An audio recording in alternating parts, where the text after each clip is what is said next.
Hi, and welcome to another edition of 409 Sports X's and O's. I'm Ashley Elam. Mike Canizales, he's on the road at the World Series right now, covering Game 2. Not too bad for him, right?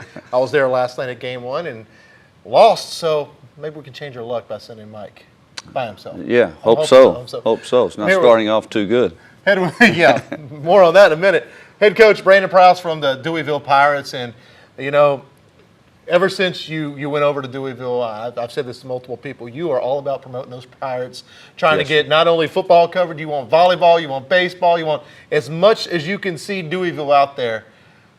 That's what you push for. And, you know, why is that so important to you? I mean, why are you trying to push this so hard? Well, it's because our kids aren't any different than the other kids because they're a little farther north in Newton County, but you know, they come to practice every day and show up to work every day, and they fight just as hard. And, you know, we are 2A, so we're a little smaller. We don't get the coverage all the time, but I try to get, you know, as much as I can for our kids. They deserve it.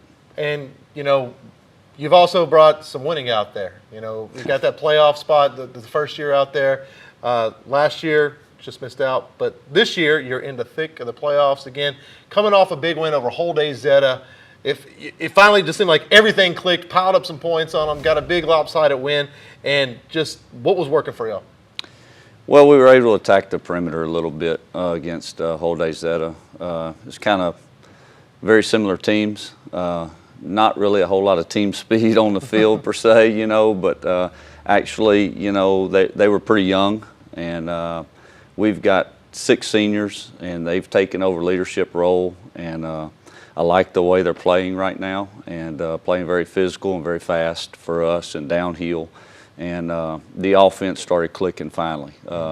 It takes it a while. I've been in this offense this is going on my 7th year of calling it and installing. I did 4 years at Orangefield with Smalley, and it kind of always seemed like week 5, week 6, week 7, we figured out what we could hang our hat on and just stick with it and get better at it instead of, you know, quit trying to explore and this and that. And so that's what we did. We just went back to basics and kept it really simple, and went downhill and had a lot of success.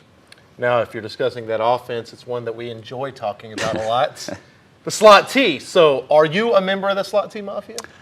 I don't know if I am or not. You know, Matthews always talks about the card and this and that, and he always tells me I'm going to get mine pulled because I'm a little more of a variation, I guess. I'll get in shotgun. Okay, well, you can't be doing that. We'll run some. We've got a jet sweep package that we get in gun, and we'll throw out of it. But yeah, he always tells me they're going to come take it away, and so. But I learned from I learned it from Brian Huckabee, who learned from Bush, the disciple, and so got a pretty good understanding. You know, Brian did a really good job of teaching me the offense, and so I just venture out with formations a little more than just the old basic slot. Right. Coming off that win over Holday Zeta, you know, before that you had a tough loss to Shelbyville. You know, one of the better teams in districts, but 16-2. You hold the Dragons to 16 points, and I say a lot of times, you know, there might not be any moral victories, but holding Shelbyville to 16 points, being competitive with those guys, that says a lot about your ball club. Yes, yes, kids played unbelievably defensively. We just could not get it going offensively, and they had a lot to do with that. That was the best defensive front we faced all year. Their nose guard, they would split outside at wide receiver and match you up one-on-one, and he'd run by you, and then we're trying to block this guy, and so they were pretty special. They're a really talented ball club. You know, they went 4-1 in our district last year and returned almost all of them. But for the way our kids battled defensively all night long, because we didn't run many offensive plays. We probably played double defensive plays we did offensive plays. So for them to just hold them to 16 points was a big tribute to them and the coaching staff. Coach Bass has done a great job with our defense, and Coach Moore, and then our younger guys we got hired. I will say Coach Bass is a character. I've met him he is that. He's a heck of a ball coach, though. He knows the game inside and out, offense and defense, and he's a big help. Big help. Now moving forward, you're one of those teams where, I mean, you don't get to pick your schedule when it comes to district. You know, it's kind of like just how it's drawn out of the hat. you got a back-heavy schedule. So you split those Yes. first 2 games, of course, holding Shelbyville to 16 points, and you pile it on Hold Zeta. But now you got Groveton coming up. And then the juggernaut St. Augustine, who is a legit, challenger for that state title, and you wrap up the season with West Sabine. How tough is it to look forward? I know you're taking it one game at a time, but that is a murderer's row to end your season with. It is. It is. It's, you just got to stay healthy. Mm-hmm. That's what it's going to come down to in the end, is who's got the healthiest ball club. We're going through death row right here in the next 2 ball games. Groveton is pretty good. They're well coached. What they do very well. They make you guard from sideline to sideline. Unlike us, you can play inside the hashes or inside a phone booth, and that's all you got to stop. But those guys make it 50 yards, and that's what makes it tough when they string out the field on you and get you out there in grass. And so now our guys are having to play in space, and that's going to be tough for us. And they're a program that has lots of tradition. When you go up there to Indian Stadium in Groveton, you can see all the state titles of the past, all those district wins. Luckily, they come to us exactly. I was about to say, your kids don't have to walk past those monuments this time. So talk about that home field advantage, because I remember the old Deweyville Stadium. Back in the trees, there would be lawn chairs. I mean, it was a different feel. Y'all have some nice facilities. Exactly. Car lights in the sidelines. But you got some nice facilities out there, especially with that new high school and the stadium. And, it's a 2A program, but it doesn't feel like it when you're out there in that stadium. Right. They did a good job, I guess, 15 years ago when they built out there on 12. That's telling how old I am. It feels like yesterday. They just built that stadium. Yes, and the elementary's coming along. We've got dirt moving around, and they say in 14 months or so, and we'll have our new elementary built. So everything will be out of the portables, which would be nice, and it's good for the kids. We'll all be there side by side. So it's a really good environment on Fridays with our elementary so close. We have pep rallies. They all come over and get in the gym. We have the whole school district inside the gym having pep rallies. So that's nice. It's good. It's good morale for the kids. Tell me what it is like being a head football coach and athletic director at a 2A program. Some of these guys that are in the big schools might have a little luxury of a lot of people helping them out.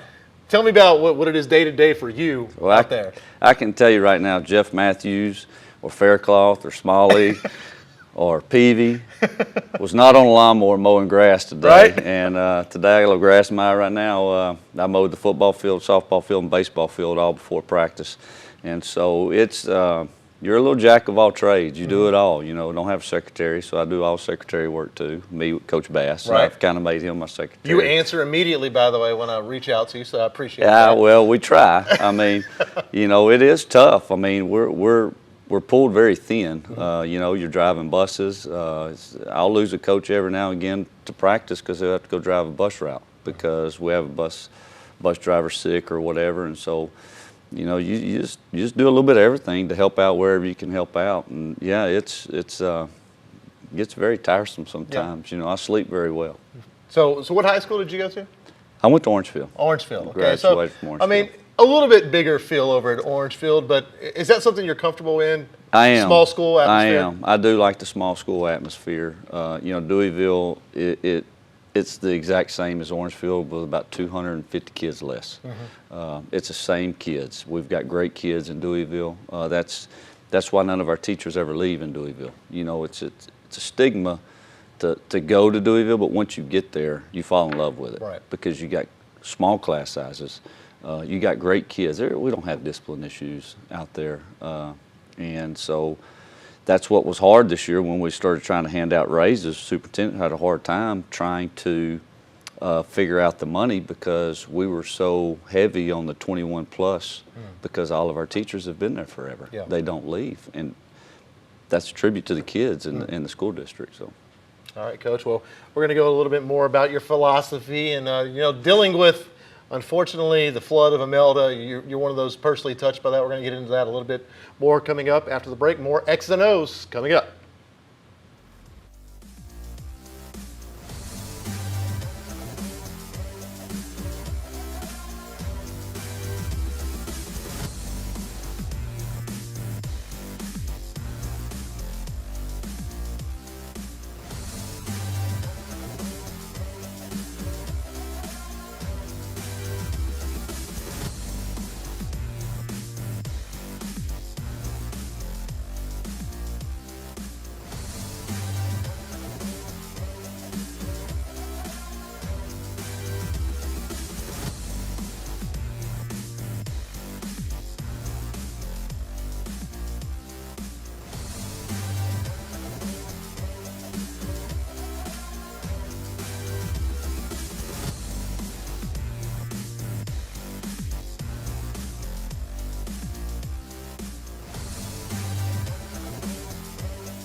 And welcome back to 409 Sports X's and O's. We are joined here by head coach Brandon Prouse, athletic director, the man who mows all the fields at Deweyville. Thanks for coming in. And, a lot of coaches, they don't really want to go into too many details all the time because y'all are all about the kids first, kids first, kids first. But y'all are dealing with a lot, especially after Imelda. You were once again flooded. And, just how are you and your family doing right now? Well, we're split up, which makes it tough.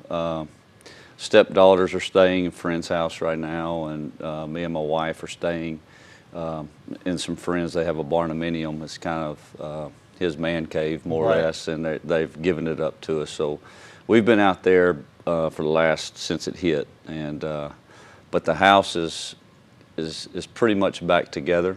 Our plan is to be back in this weekend and get our kids back.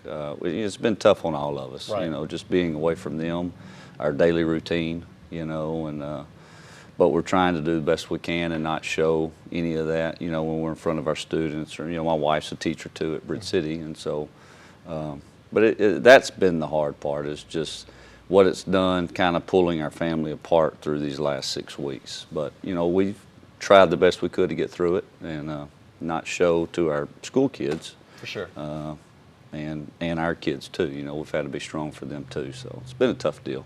But and it's not only that; it was like the double whammy because you went through it through Harvey as well. We got hit in Harvey also. Got about 3 inches in Harvey, and then in Imelda we got right at 8 inches. But being through it once before, I guess we learned a lot with Harvey, and so we were out of the house a lot longer with Harvey.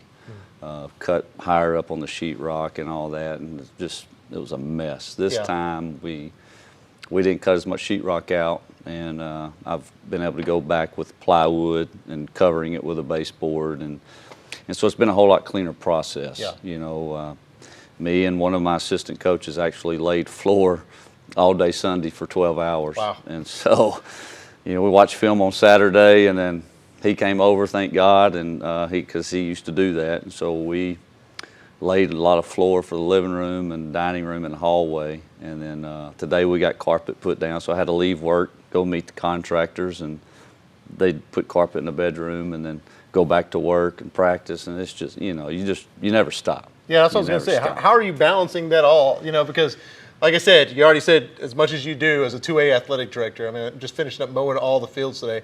But then you're still trying to get your family back together and home. How tough has that been? It helps to have an understanding school district and understanding, administration that I work for. Dr. Keith Jones does a great job, and then Brian East is high school principal, and they know where I'm at, and so they let me, come and go as I need to get to the house, as long as I'm getting back, and I'm not out there all day, which I don't, and so that is, if I didn't have that and understanding with them, then it would be a whole lot tougher. My wife can't come and go. She's still a teacher, so me being an administrative role, I have a little more leeway, and so that helps. That helps. When you talk to your kids and stuff like that, but trying to keep that strong, front and stay positive, is that something that you try to pass on to your players, pass on to the students to be strong and know, even though tough things happen, you can get through them? I do, but I also teach them that it's okay to be sensitive sometimes. And, I don't know, I might break down right here, cry about it. It's life. And I talk to them all the time about life and curveballs and change-ups, and you never know when and where it's coming from. And that's what, as athletic directors and head football coaches, we love about football, is because it gets kids ready and prepares them for life situations that they're going to be put in, from having to go to practice every day and fighting every day against your best friend to get better so you can be prepared to win a Friday night football game. And so, that's what I teach you. You're just going to sit there and take it and let that guy whip you, or at some point in time in the game, you're going to have to figure something out and fight back and win the battle. Well, once they start doing that and they have that sense of achievement, well, it's preparing them for when their wife leaves them in their marriage, or a child gets killed in a car wreck, or whatever, because that's real, that's life, or they get flooded out of their house. How are you going to deal with it? you're just going to sit and let it whip you, or you're going to roll your sleeves up and go to work and get past it. And that's what we try to teach to all of them. And I talk to them about life all the time because I've had a lot of life. You know, I've got Crohn's disease, and it's knocked me down several times. And I could have let it whip me, but it's not going to. It's just not going to. It's not in my demeanor. It's not in my head, you know. So that's how we get through it. And we do have a lot of talks about life and how are you going to deal with it? How are you going to respond? And I do cry in front of them because it's tough situations, you know. And I want them to understand that it's okay to cry sometimes. You know, I mean, it's not. You can't always have that front. Right. You know, there's times that you got it, that emotions take over, and it is what it is. You know, but your kids need to see that you have a soft spot too. And when they do that, they know that you really care about them. And when they know you care about them, they'll run through a brick wall for you. And that's what we try to teach. We try to teach just real. You know, just real. And I like where our kids are at right now. Early on, we didn't really know what we had. You know, we were, you know, we took a 61-0 rip from Joaquin, right. You know, which they're a really good ball club. And it's looking, you know, we don't know what's going to happen in the next 3 ball games, but if things work out and we end up getting Joaquin, it could match up where we play Joaquin again. Get that second shot at him. First round, you know. And so we're way better. I mean, leaps and bounds from where we were when we played them week 0. I mean, leaps and bounds. And so we kind of been talking about it. And the kids are not backing down. You know, they know that is a possibility, and they've kind of gotten ready for it. You know, bring them on, you know. And that's tough when you get beat 61-0 earlier in the year, you know, but they've kind of accepted, and they do realize that every week we're getting better. Every week nobody gives us a chance to win. Nobody. And that's the way we like it. That's the way we like it. I mean, and we're 5-2. Yeah. You know, we beat Kelly. Kelly came in undefeated, and people all over said Kelly beat them as much as they want to. Yeah. And my kids, we just outlasted them. You know, in the second half, we took it over. We were a little more physical and just a little bit tougher, I think. And it finally started tearing them down. Right. Finally started tearing them down. Now, emotionally, you know, back in 17, the year of Harvey, Deweyville makes the playoffs. This year, Imelda, dealing with that. What would it mean to you if history repeats itself and Deweyville gets back into the playoffs? We would love for that to happen. That's our goal, and that's what we're fighting for every Friday and preparing for every Monday, Tuesday, Wednesday, and Thursday. And we don't want to get in and have what happened to us back in 17. You know, first round we get St. Augustine, and they put it on our chin pretty good. And so, you know, we've been preparing every year since I've been there that, you know, we don't want to just get in and get playoff shirts. You know, that's not what we're about. We don't want the playoff T-shirt. We want to get in and get some hardware because we've made several rounds. And, you know, Deweyville's never won a football playoff game. So that's kind of something the kids the seniors group, you know, only have 6 of them. But all 6 of them, 5 of them don't come off the field. Right. 4 of them, well, 3 of them play 48 minutes. They're on every special teams. One's my quarterback on offense, one's a quarterback on defense. I mean, and people always ask, and I've been different places, and they always say kids can't do that. Well, you know, I was at Orangeville for 15 years, and I've been at Deweyville. When I went to Jasper, that was the deal. They said, kids can't do that. Kids can't play. And it's just the way they prepared throughout the week. Right. Today, we just had practice with 17 kids. Well, it takes 22 to run the team both ways. So coaches are having to play, and, you know, you got to get creative. And, you know, almost broke my arm last week, and I got a coach in a boot, and I got one down in his back. And, you know, Do you include the coaches on your injury report every week? No, but we probably got some workers' comp going on. But, you know, it's just they're able to play 48 minutes because they're practicing for 2 hours. You know, when I went to Jasper, we had 115 kids out there. Well, in a 15-minute group, you might get 3 or 4 reps. Well, my kids get every rep for 2 hours. You're either in the Condition and in the ready to go. condition going, Yeah.